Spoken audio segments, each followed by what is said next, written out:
Hello, Antiochian men. We are back with another episode of Ask Father Hans. Father Hans, thank you once again for being with us, and good morning. Good morning, Michael. You have said that you started your public life as a culture warrior. What did you learn from that experience, and what would you say to people who are interested in becoming one themselves? Well, what I learned from the experience was this, that politics is a lagging indicator. I mean, I saw the decline of culture. I've seen it since I was young, actually, and I was always kind of a culture warrior. I was always involved in stuff my whole life. I mean, pre-priesthood, I was involved in stuff. And because the decline of the culture was of great concern to me. And I studied history in college and all this and that. And so I had a sense of what was and what could be.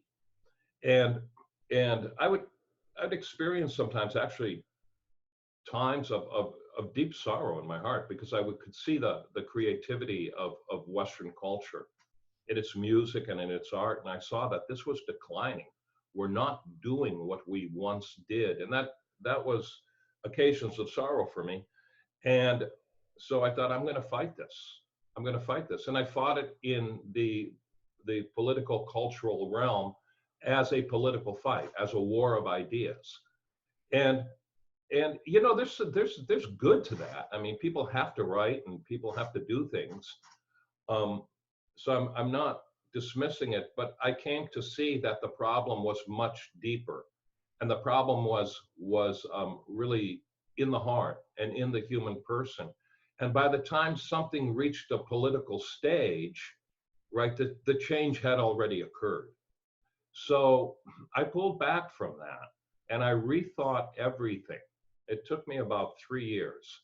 And, you know, how am I approaching this? Is this the will of God? And God intervened in my life actually through some concrete suffering. That's what really compelled me to change. Some very difficult times I went through.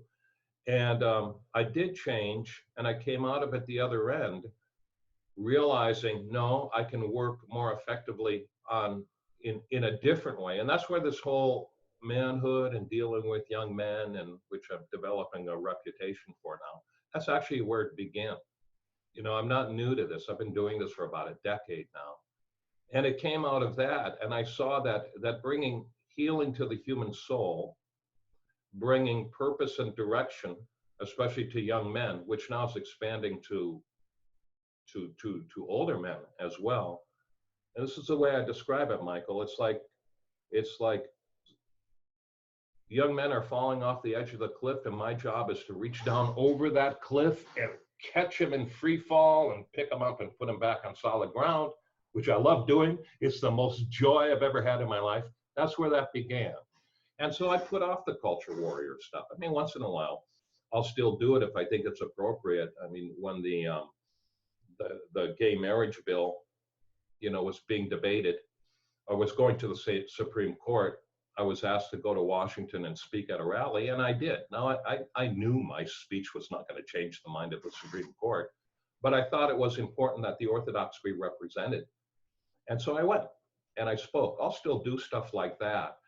But the real work is on the level of the human soul. It's face to face. It's giving direction to young men. I'm older now, right? I'm not a young man anymore. But I have some experience and wisdom, right? And to work on that level. And actually, I'm very surprised. I became content with what I had to do. Okay, and so I just started whoever God brought me, I worked with. But I'm just surprised now how it's grown and how the message has resonated. So my culture warrior days, at least active culture warriorism, are behind me, and now I work on the level of you know, the human being, person to person, and try and foster healing in this very broken culture of ours. And it's working. And I'm very grateful to God that He has led me to this.